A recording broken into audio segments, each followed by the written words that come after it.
Good afternoon all. So let's continue our chapter. Yes, good afternoon beta. Let's continue our chapter atmospheric circulation and weather system. तो आज का हमारा topic क्या है? Our today's topic is tropical cyclone से start कर रहे हैं. ठीक है. So tropical cyclone को समझने से पहले हमें ये देखना होगा कि tropical cyclone किस रीजन को बोला जा रहा है, कहाँ पर ये जो ट्रॉपिकल वर्ड है ना, इस ट्रॉपिकल वर्ड का मतलब क्या है. सो स्टूडेंट्स यहाँ पर देखिए, ये जो हमारा रीजन है, यहाँ पर आप देखेंगे कि ये क्या है आपका इक्वेटर. ओके, इक्वेटर के ऊपर जो 10 डिग्री तक का जो रीजन रहता है, इसको हम क्या कहते हैं? Equatorial region. ठीक है. And from 10 degree to 23 degree, ये वाला जो रीजन है आपका, इसे हम कहते हैं ट्रॉपिक्स. इसे हम क्या कहते हैं? ट्रॉपिक्स. ओके, तो इसी रीजन को हम लोग क्या कह रहे हैं? ट्रॉपिक्स कह रहे हैं. और ट्रॉपिक्स वाले एरिया में ट्रेड विंड्स चलती हैं इस तरीके से, ईस्ट टू वेस्ट. यहां पर ट्रेड विंड्स चलती हैं और उसका जो डायरेक्शन होता है वो कैसा रहता है? ईस्ट टू वेस्ट रहता है. तो यहां पर जो साइक्लोन्स बनते हैं, इन्हें हम क्या कहते हैं? ट्रॉपिकल साइक्लोन्स कहते हैं. क्लियर हो गया? ठीक है. तो साइक्लोन्स कोई ऐसे ही तो नहीं आ जाते, कुछ कंडीशंस होती हैं साइक्लोन्स आने की. वो क्या क्या कंडीशंस होती हैं? देखिए, लार्ज वाटर बॉडी होना चाहिए, यानी कि जहां पर साइक्लोन्स बन रहे हैं, जहां पर साइक्लोन्स का फॉर्मेशन हो रहा है, वहां पर बहुत लार्ज वाटर बॉडी होनी चाहिए. लाइक सी हो गया, ओशियन हो गया. ठीक है, इस तरीके की वाटर बॉडी होनी चाहिए. लेक है या पॉन्ड है, यहाँ पर किसी तरीके के साइक्लोन्स फॉर्मेशन नहीं होता है. तो टेम्परेचर जो है वो आपका 27 डिग्री से ज्यादा होना चाहिए. दूसरी कंडीशन ये होती है. इसके अलावा यहाँ पर आप देखेंगे कि कोरियोलिसिस फोर्स आप देखते हैं कि अब ये जो रीजन है, यहाँ पर जो आ रहे हैं, तो कोरियोलिसिस फोर्स क्या करते हैं? विंड के डायरेक्शन को नॉर्थ के अंदर, नॉर्थ में क्लॉकवाइज और साउथ में एंटी क्लॉकवाइज मूवमेंट करती है. और इसी फोर्स की वजह से क्या बनता है? ये साइक्लोन्स का फॉर्मेशन होता है, सर्कुलर साइक्लोन का फॉर्मेशन होता है. ठीक है, तो ये होना जरूरी है, तभी आपका क्या बनेगा? साइक्लोन्स का फॉर्मेशन होगा. इसके अलावा less variation in vertical air speed. जो वर्टिकल जो मूवमेंट होता है एयर का, इस तरीके से है ना, ये कांस्टेंट होना चाहिए. ये सपोज करो सरफेस है, सरफेस से जब एयर मूव करेगी ऊपर की तरफ, तो यहाँ पर इसकी जो स्पीड होती है वो कांस्टेंट होनी चाहिए, कम या ज्यादा नहीं होनी चाहिए. अगर कम या ज्यादा होगी तो साइक्लोन्स का फॉर्मेशन नहीं होगा. क्लियर? देन नेक्स्ट कंडीशन क्या है? Absence of jet stream. Jet stream आपको पता है कि वेस्ट से ईस्ट की चलती है. ऊपर की तरफ आप जाएंगे तब वेस्ट टू ईस्ट डायरेक्शन के अंदर जेट स्ट्रीम्स चलते हैं. तो जेट स्ट्रीम्स अगर होंगे तो ये जो साइक्लोन्स बन रहा है, ये क्या होगा? ये इसको डिस्टर्ब कर देगा. ठीक है, यहाँ पर साइक्लोन्स का फॉर्मेशन नहीं हो पाएगा. क्लियर है? एक और कंडीशन आती है कन्वर्जन की और डाइवर्जन की. ठीक है, तो यहाँ पर आप देखेंगे कि जो एयर सरफेस है, यहाँ पर इस तरीके से देखिए, ये वाला जो एरिया है, यहाँ पर सर्कुलेशन में कन्वर्जन होना चाहिए. जैसे जैसे आप ऊपर जाएंगे, यहाँ पर डाइवर्जन होना चाहिए. और यहाँ पर क्या होता है? एयर कॉम्पैक्ट होती है, तो ये कन्वर्जन. तो इस तरीके की जो सिचुएशंस बनती हैं, तब वहां पर क्या आते हैं? आपके साइक्लोन्स का फॉर्मेशन होता है. तो होप यू अंडरस्टूड कि ट्रॉपिकल साइक्लोन्स जो हैं वो किन रीजंस में आते हैं. और ये देखिएगा, ये सिर्फ सी में आते हैं, लैंड पे ट्रॉपिकल साइक्लोन्स का फॉर्मेशन नहीं होता है. ठीक है, लैंड पे क्यों नहीं होता है वो मैं आप आगे बताऊंगी आपको. तो आपको कंडीशन समझ में आ गई कि किस तरीके से क्या क्या कंडीशंस नेसेसरी होती हैं साइक्लोन्स के फॉर्मेशन में. क्लियर हुआ बेटा? यस. ओके. देन नेक्स्ट है, देखिए, अब आप देखेंगे कि air at the tropics are trade winds, so cyclones will moves along the trade winds. अब आप देखेंगे कि जो साइक्लोन्स का जो मूवमेंट होता है ना, वो एयर हमारी जो है, ये जो एयर है यहाँ पर ट्रॉपिक्स के अंदर, ये किस तरीके से मूव कर रही है? यहाँ पर जो ट्रेड विंड्स हैं, इनको क्या बोला जाता है? ट्रेड विंड्स बोला जाता है. ये यहाँ पर 10 डिग्री तक यहाँ पे नहीं है, ये वाला जो एरिया है 23 तक, यहाँ से 10 से 23, यहाँ पर इस तरीके के डायरेक्शन में मूव कर रही है एयर. ये ट्रेड विंड्स. अब ट्रेड विंड्स का जो डायरेक्शन होता है वो कैसा होता है? East to west. ठीक है, ईस्ट टू वेस्ट होता है। तो जो साइक्लोन्स होते हैं वो भी इसी के डायरेक्शंस के अंदर आते हैं, ध्यान रखिएगा, इसी के अलोंग चलते हैं। Always on the sea body, not on the land. ये आपको मैंने पहले ही बता दिया कि ये सिर्फ किस पे आते हैं, सीज में ही बनते हैं, लैंड्स पे इसका फॉर्मेशन नहीं होता। अब आप देखेंगे कि आपके अंदर क्वेश्चन आता है दिमाग में कि मैडम आपने ये बताया ट्रॉपिक्स के अंदर आता है, तो ये वाला जो रीजन है, यानी कि 0 डिग्री से लेकर जो 10 degree north and 10 degree south, जो इक्वेटोरियल जो रीजन है, वहां पर साइक्लोन्स का फॉर्मेशन क्यों नहीं होता। ठीक है, तो आप यहां पर देखेंगे कि इस रीजन के अंदर जो कोरियोलिसिस जो फोर्स है, मैंने आपको पहले बताया कि जो आप north words and south word जाएंगे तो कोरियोलिसिस फोर्स जो है वो इंक्रीज होता चला जाता है। ठीक है, यहां पर कोरियोलिसिस फोर्स सबसे ज्यादा होता है, यहां पर कोरियोलिसिस फोर्स नहीं होता, कम होता है, बहुत कम होता है ना, या नहीं के बराबर होता है। तो यहाँ पर कोरियोलिसिस फोर्स नहीं होने की वजह से साइक्लोन्स का फॉर्मेशन यहाँ पर नहीं होता। ठीक है, Coriolis force not work at equator, so cyclic movement in cyclones does not happen. Okay, the area around 10 degree to 10 degree north and south is called doldrum. अब देखो, आप बताएंगे कि ये वाला जो रीजन है 0 डिग्री से लेकर 10 डिग्री, यानी कि यहाँ पर किसी भी तरीके के जो वेदर क्लाइमेटिक कंडीशंस हैं या वेदर कंडीशंस हैं या टेम्परेचर जो है वो यहाँ पर क्या रहता है, काम रहता है, किसी तरीके के ज्यादा चेंजेस या वेरिएशंस देखने को नहीं मिलते हैं। तो इसी वजह से 0 डिग्री है ना, 0 to 10 degree, 0 to 10 degree north and 0 to 10 degree south वाला जो रीजन है उसे हम किस नाम से जानते हैं, डोल्ड्रम के नाम से जानते हैं, क्योंकि यहाँ पर लेस वेदर लाइक सिचुएशंस होती हैं, किसी तरीके की ज्यादा वेरिएशंस आपको यहाँ पर वेदर में नहीं मिलते। ठीक है, तो इस एरिया को हम क्या कहेंगे, डोल्ड्रम कहेंगे। ठीक है, समझ में आया टर्म किसको कह रही हूं मैं यहाँ पे, डोल्ड्रम किस रीजन को बोला है मैंने, यहां पर देखिए 0 to 10 degree north and 0 to 10 degree south, इस रीजन को हम क्या कहेंगे,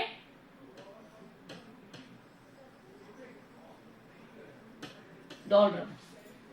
okay, less weather like situations जो होती हैं यहां पर देखने को मिलती है ना। अब यहां पर देखो साइक्लोन का जो फॉर्मेशन है वो किस तरीके से हो रहा है। साइक्लोन्स का जो फॉर्मेशन होता है वो ओशियंस के अंदर होता है, ये मैंने आपको बताया, जो वाटर बॉडी होती है, लार्ज वाटर बॉडी, वहां पर ही होता है। तो जहां पर लो प्रेशर होगा, ठीक है, लो प्रेशर होगा, वार्म सी है तो यहाँ पर लो प्रेशर होगा, तो यहाँ पर क्या होगा, इवोपरेशन होगा, इवोपरेशन होगा तो क्लाउड्स का फॉर्मेशन होगा। ठीक है, क्लाउड्स का फॉर्मेशन होगा तो कंडेंसेशन होगा, कंडेंसेशन होगा तो मैंने आपको पहले भी बताया था क्या सिचुएशन होती है, जो लेटेंट हीट होती है वो कन्वर्ट हो जाती है सेंसिबल हीट में। ठीक है, जब लेटेंट हीट सेंसिबल हीट में कन्वर्ट होती है तो ये एक एनर्जी होती है। सेंसिबल हीट क्या है, एक एनर्जी है। जो यहाँ पर जो साइक्लोन्स बनते हैं, ये जो साइक्लोन्स का फॉर्मेशन हो रहा है, इसको एनर्जी कहां से मिल रही है, सेंसिबल हीट से मिल रही है। ठीक है, तो इसीलिए जो साइक्लोन्स होते हैं वो क्या हो जाते हैं, वॉयलेंट हो जाते हैं बहुत ज्यादा। ओके, तो अगर हम जितना अंदर की तरफ जाएंगे तो यहां पर क्या होगा, जितना लैंड की तरफ जाएंगे तो वहां पर क्लाउड्स नहीं होंगे, क्लाउड्स नहीं होंगे तो आपका क्या होगा, कंडेंसेशन नहीं होगा, कंडेंसेशन नहीं होगा तो लेटेंट हीट सेंसिबल हीट में नहीं कन्वर्ट होगी, तो यहाँ पर क्या होगा, साइक्लोन्स लैंड एरिया में नहीं मिलेंगे आपको देखने को। इसीलिए जितने भी साइक्लोन्स होते हैं वो जैसे जैसे लैंड की तरफ बढ़ते हैं वो वीक होते चले जाते हैं। क्लियर, तो यहाँ पर आपको क्या देखना है कि ये सबसे ज्यादा जो आपका साइक्लोन्स का जो वायलेंट होना है वो कहाँ हो रहा है, यहाँ पर इन एरियाज के अंदर होता है, क्योंकि यहाँ पर सेंसिबल हीट जो होती है, सेंसिबल हीट से इनको क्या मिलती है, एनर्जी मिलती है। ठीक है, और इसी से ये बहुत ज्यादा वायलेंट हो जाते हैं और साइक्लोन का फॉर्मेशन होता है। और ये किन रीजन्स के अंदर होता है, ये होता है आपका यहाँ पर ट्रॉपिक्स के अंदर। इनको क्या कहते हैं, ट्रॉपिकल साइक्लोन। समझ में आया, कोई क्वेश्चन?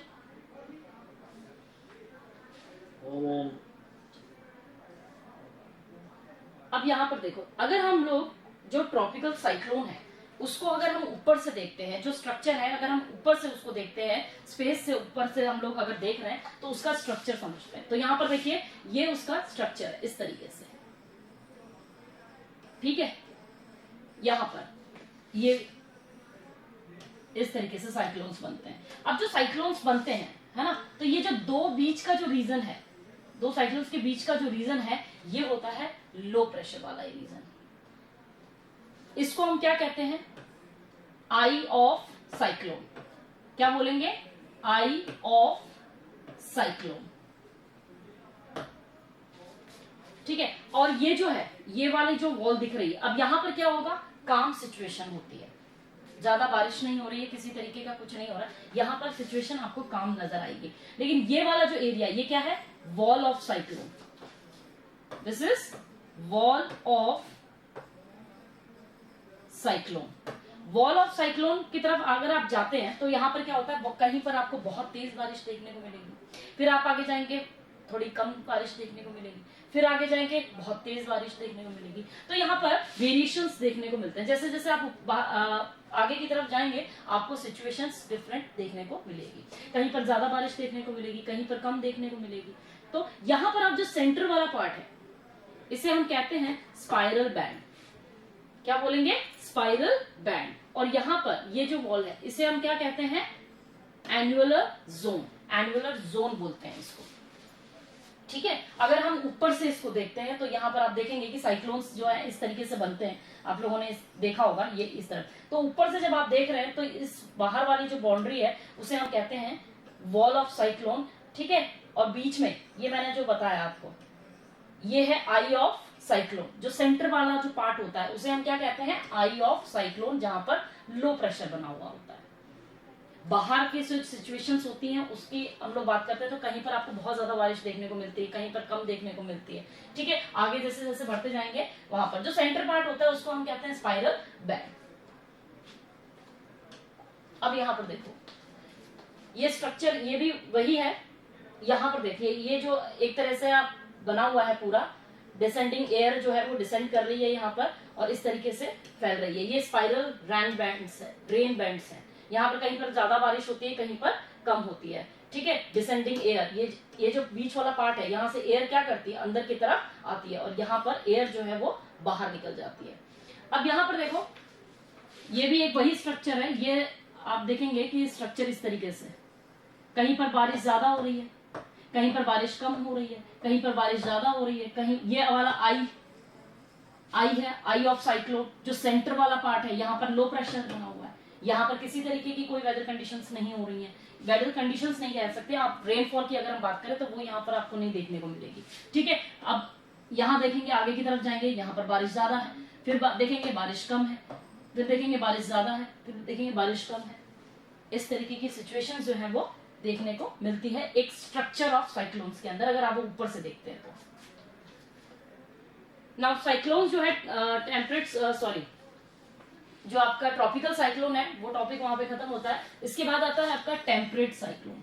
टेम्परेट साइक्लोन किस रीजन की बात कर रहे हैं? यहां देखिए ये 0 डिग्री हो गया आपका, यहां पर आ गया आपका 66.5, ठीक है। 66.5 डिग्री से जो अबव वाला जो रीजन है यहाँ पर, ये वाला रीजन, और ऊपर आ गया आपका पोलर रीजन, ठीक है। तो ये इस वाले रीजन को हम लोग क्या कहेंगे? Temperate cyclone. यहाँ पर जो साइक्लोन्स बनते हैं इनको हम कहते हैं टेम्परेट साइक्लोन, ठीक है। 66 वाले एरियाज के अंदर यहाँ पर जो विंड्स चलती है, यहाँ पर मैंने आपको कौन सी विंड्स बताई थी? इस रीजन में मैंने आपको बताया था ट्रेड विंड्स चलती है,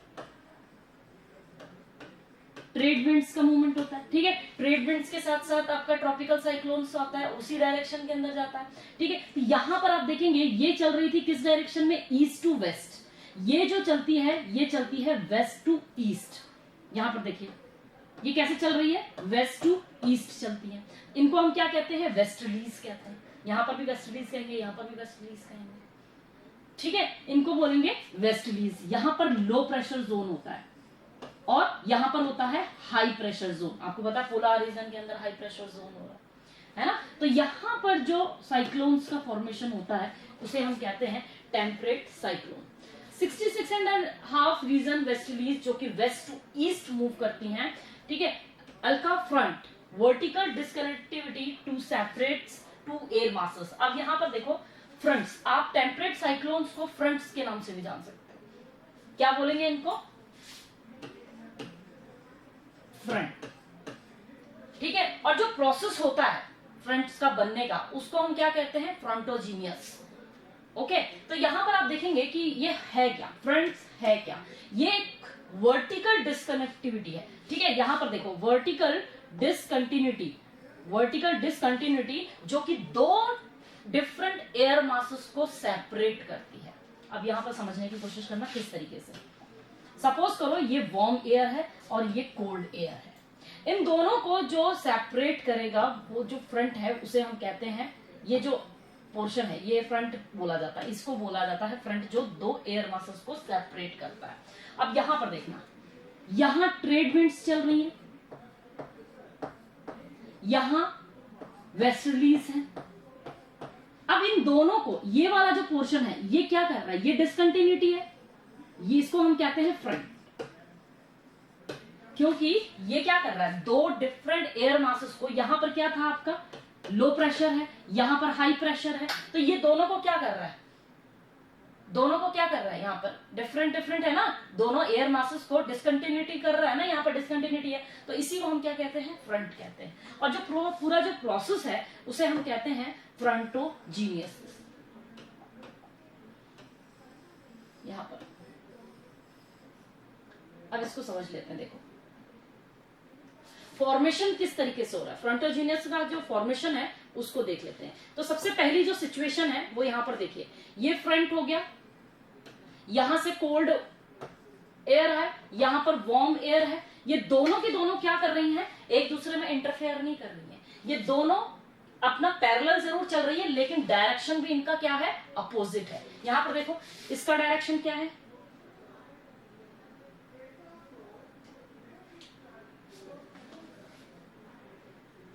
यहां पर देखो इसका डायरेक्शन ईस्ट टू वेस्ट है और इसका डायरेक्शन वेस्ट टू ईस्ट है। ये दोनों किसी के भी एरिया में नहीं जा रही है, दोनों इंटरफेयर नहीं कर रही है, लेकिन पैरेलल है लेकिन डायरेक्शन अपोजिट है। ये क्या है? ये फ्रंट है। ठीक है, तो ये पहली सिचुएशन हो गई। यहां पर क्या हो रहा है? स्टेशनरी फ्रंट है, स्टेशनरी फ्रंट है, यहां पर एक्टिव नहीं है बिल्कुल भी। ठीक है, पैरेलल मूवमेंट हो रहा है, दोनों एयर का देख लीजिए, पैरेलल मूवमेंट हो रहा है, अपोजिट डायरेक्शन में मूवमेंट हो रहा है। No contact in each other region, यहां पर किसी तरीके का कोई भी कॉन्टैक्ट दोनों एयर मासेस में नहीं हो रहा है। ठीक है, तो इसे हम क्या कहेंगे? इनएक्टिव। ठीक है, इनएक्टिव कहेंगे नहीं कहेंगे, क्योंकि ये स्टेशनरी जो फ्रंट है ये बिल्कुल स्टेगनेंट है, यहाँ पर किसी तरीके की हलचल भी नहीं है यहाँ पर। ठीक है, दोनों के दोनों एयर मासेस पैरेलल है लेकिन अपोजिट डायरेक्शन में, दोनों एक दूसरे में इंटरफेयर नहीं कर रहे हैं। तो एक स्टेज ये हो गई आपकी। इसके बाद आता है ना वार्म एयर जो होती है इंटरफेयर करती है कोल्ड एयर मास। यहां पर देखो ये फ्रंट है, ठीक है। अब यहां पर क्या हो रहा है कि कोल्ड जो एयर है और ये यहां पर वार्म एयर है। यहां पर क्या हो रहा है, ये सपोज करिए ये कोल्ड है और ये वार्म है, तो एक बात समझिएगा कि जो कोल्ड एयर होती है वो हमेशा क्या आती है? भारी होती है, नीचे की तरफ आती है। ठीक है, और वार्म एयर क्या होती है? हल्की होती है। इसी वजह से ये क्या करती है? राइज करती है। जब वार्म एयर राइज करेगी तो कोल्ड एयर नीचे आएगी, या कोल्ड एयर अगर नीचे आएगी तो वार्म एयर ऊपर की तरफ जाएगी। ठीक है, तो ऐसी सिचुएशन में क्या होता है? यहां पर देखिए ये वार्म एयर है, वार्म एयर जब कोल्ड एयर के रीजन्स में इंटरफेयर करेगी तब क्या होगा? यहां पर कोल्ड रीजन, तो इसको हम कहेंगे वार्म फ्रंट। क्या कहेंगे? Warm front. जब वार्म एयर कोल्ड रीजन के अंदर इंटरफेयर करेगी, चली जाएगी, तब इसे कहेंगे वार्म फ्रंट।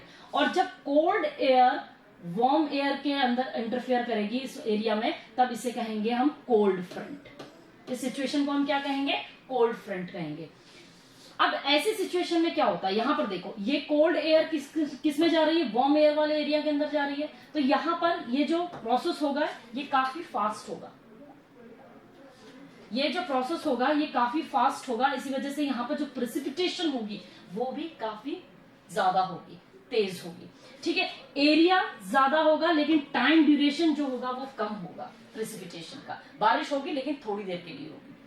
ठीक है, both air masses not active. यहां पर आप देखेंगे जो एयर मासेस है दोनों ही एक्टिव नहीं है। अब यहां पर देखो, जब वार्म एयर कोल्ड जो रीजन है उसमें चली जाती है तब क्या होता है?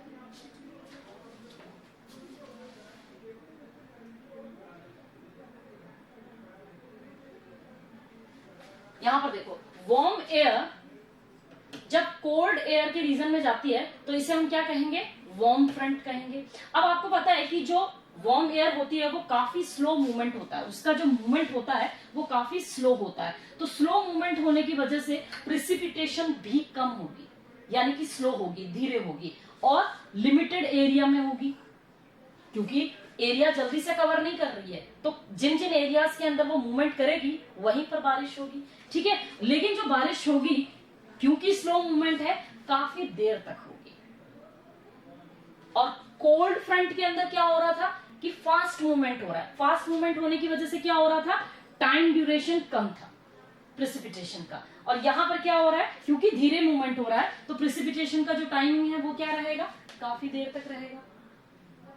बारिश धीरे होगी लेकिन काफी देर तक होगी। यहां पर क्या होगा? प्रिसिपिटेशन फास्ट होगी लेकिन टाइम ड्यूरेशन कम होगा, ठीक है।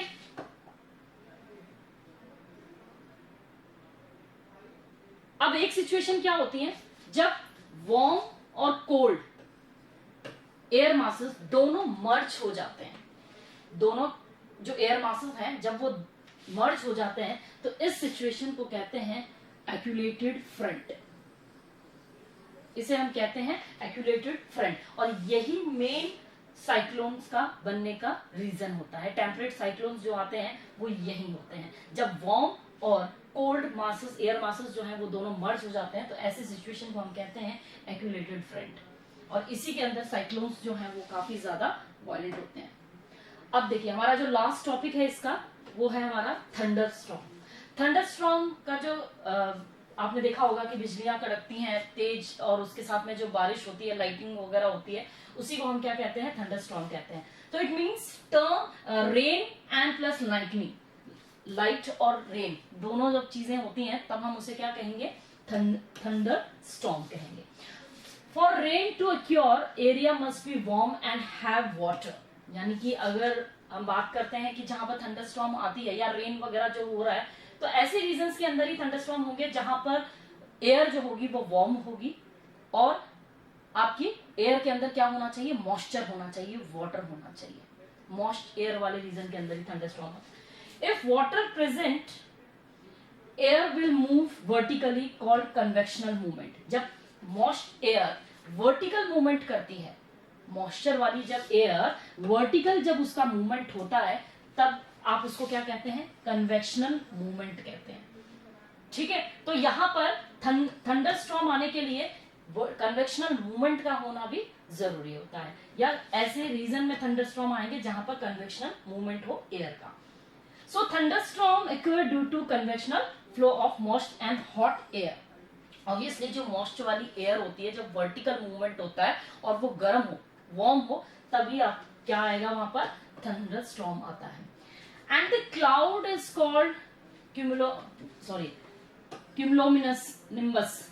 जो क्लाउड्स का फॉर्मेशन होता है, किस तरीके के क्लाउड्स होने चाहिए? क्यूमुलेशन, या आप कह सकते हैं क्यूमुलोनिम्बस,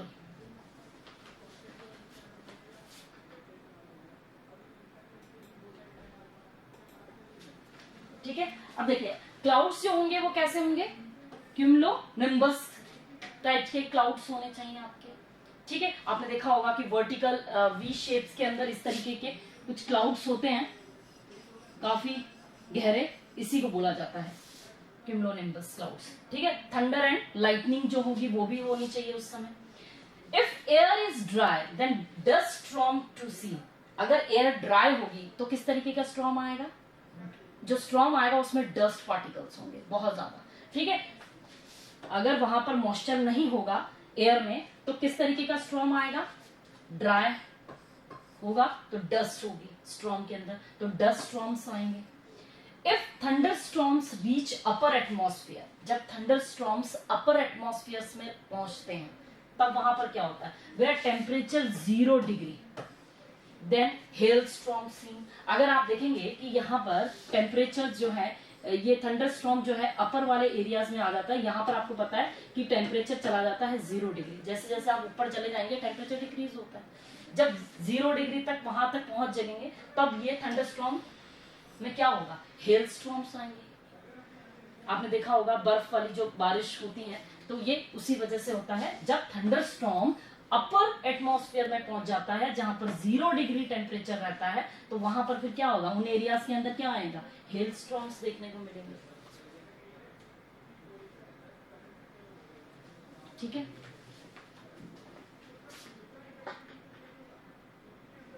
समझ में आया यहाँ पे आपको? यस।